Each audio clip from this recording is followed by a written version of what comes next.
నమస్తే and welcome to hit TV. హిందువులకు ఆదర్శ దైవం శ్రీరాముడు. ఆయన జీవన కథే అందరికీ ఆదర్శం.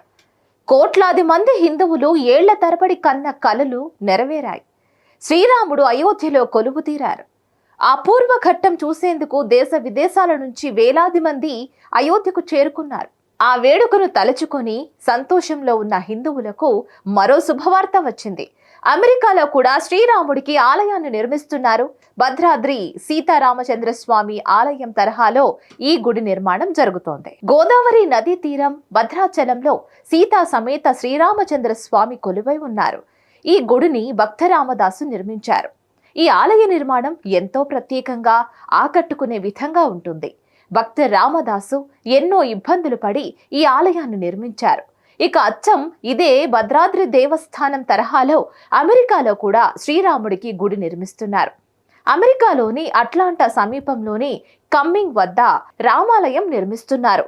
మొత్తం 33 ఎకరాల విస్తీర్ణంలో 300 కోట్ల వ్యయంతో ఆలయ నిర్మాణం జరుగుతుంది. ఇక ఇక్కడ ప్రతిష్ఠించనున్న విగ్రహాలకు భద్రాచలంలోని శ్రీరామచంద్ర స్వామి వారి ఆలయంలో ప్రత్యేక పూజలు చేశారు. విగ్రహాలకు జలాధివాసం పూర్తి చేసి ధాన్యాధివాసం కార్యక్రమాలు నిర్వహించారు.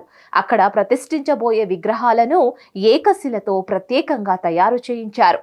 తయారు చేయించిన విగ్రహాలను భద్రాచలం తీసుకువచ్చి పూజలు నిర్వహించారు.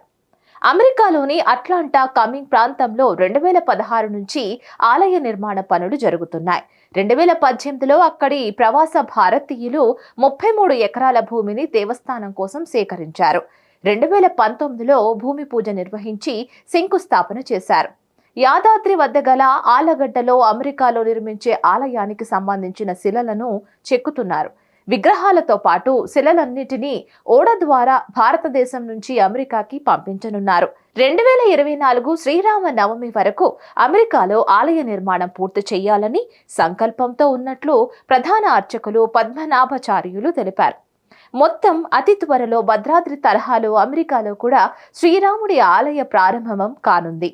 దీంతో అక్కడ ఉండే హిందువులు సంతోషం వ్యక్తం చేస్తున్నారు. దీనిపై మరిన్ని అప్డేట్స్ కోసం కీప్ వాచింగ్ హిట్ టీవీ. సమస్య లేని ఇల్లు ఉండదు, పరిష్కారం లేని సమస్య ఉండదు. బంధాలు గొప్పవి, బాధలు చిన్నవి. మీ సమస్యని మేము పరిష్కరిస్తాం. రండి మాట్లాడుకుందాం.